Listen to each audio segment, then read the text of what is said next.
I think that the real privilege of being strong is the power that it gives you to help people who are not strong. I think the real privilege of being fit and bright and young, strong, is the ability that that gives you to give others a helping hand when they're not strong, when they're old or disabled or poor or in need.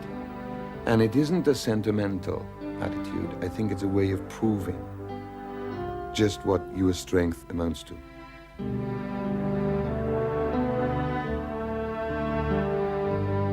When he became a member of Parliament, his grandfather, Mary's father, said, "That's all very well, my boy, but don't forget that MP means a man of principle."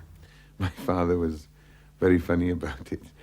When I called him and told him I'd been selected for the seat that I have in South Wales, the place where I was living, in the valley in which I grew up, I said, "Westminster next stop, Dad." And he said, "Oh, you don't know." He said, "People are funny." His father had the physical strength, his mother had the moral strength. In fact, she was quite a religious person. Oh, yeah. Being deeply religious, what they call chapel in South Wales. She absolutely radiated this feeling of warmth and care and respect for others. My mother had a great deal of influence, both because she was a strong and intelligent and very loving woman, but also, of course, because she was a very committed professional. And apart from all the other lessons that she taught me, the one thing that came across very directly is that compassion by itself is a wonderful thing, but it's never enough. Compassion needs to be put into action. I think of the youngsters I meet. 3, 4, 5 years out of school, never had a job, and they say to me, "Do you think we'll ever get a job?" These are young men and women living in a free country, but they don't feel free. I think of the 55-year-old woman I meet, waiting months to go into hospital for an operation, a whole existence clouded by pain. She is a citizen of a free country, but she doesn't feel free. Both of my parents died at the back end of November and December 1971, within a few days of each other. That was a shattering experience. But I had this immense good fortune of having Glenys and Stephen, who was then nearly 2 years old, and Rachel was born a week after my mother died. And as human beings do, you have to pick it up and get on with it. And I know that my parents' instinct would have been to say, give yourself to the next generation. Think the best things of us and remember us, but get on with life, because life goes on. I'm married to a woman of high intelligence and great independence and immense warmth. And I wouldn't want to be married to anybody who didn't have those qualities. Because I'm fortunate in being married to a woman of independence and of her own views, then people can't understand that that can work in harness, in partnership, in friendship, in deep affection. They assume that one partner is going to dominate the other all the time, which I think is just very immature. I mean, I just don't think it makes sense.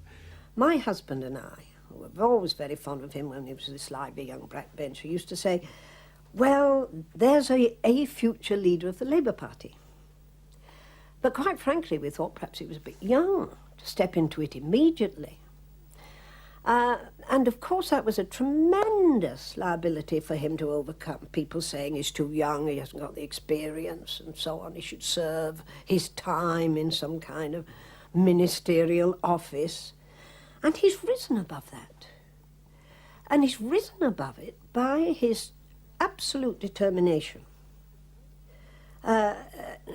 not to waver on the policies and not to allow anybody to slap him down, to downgrade him in any way. There's real steel at the heart of that young man.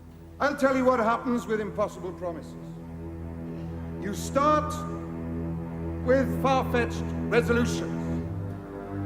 They are then pickled into a rigid dogma, a code. And you go through the years sticking to that, outdated, misplaced, irrelevant to the real needs, and you end in the grotesque chaos of a Labour council hiring taxis to scuttle around a city, handing out redundancy notices to its own workers.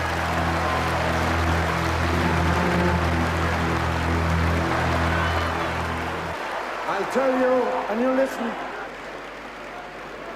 I'm telling you, you can't play politics with people's jobs and with people's services. When he tackled the question of militant head-on was one of the most superb political performances I've ever seen. It was a very gripping occasion, and it took real guts to put the issue firmly and as squarely before the party as he did then. I think he's very like Gorbachev in the Soviet Union. He's got a nice smile, but he's got steel teeth. They say that he's young and inexperienced. Well, that was said of William Pitt, you know, when he became Prime Minister in the 18th century at the age of 25. And his reply was, yes, I know, I am young and inexperienced, but it is a fault I am remedying every day. I think that because of the way in which people of all ages and every social class feel they can approach me, have a chat to me, whether they agree with me or disagree with me, they know they're going to get a straight answer. And that makes it easy for me to be in touch, keep in touch. To return at last victorious, we raise a voice in Ireland. Why am I the first Kinnock in 1,000 generations to be able to get to university?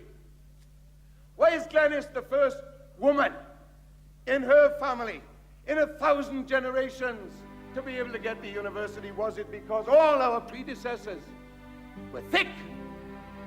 Did they lack talent?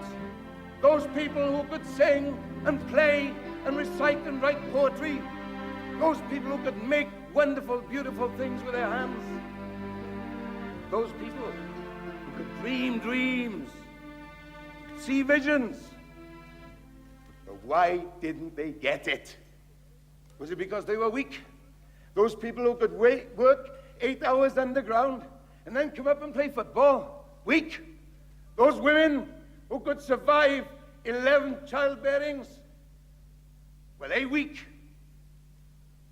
Does anybody really think that they didn't get what we had because they didn't have the talent or the strength or the endurance or the commitment? Of course not. It was because there was no platform upon which they could stand.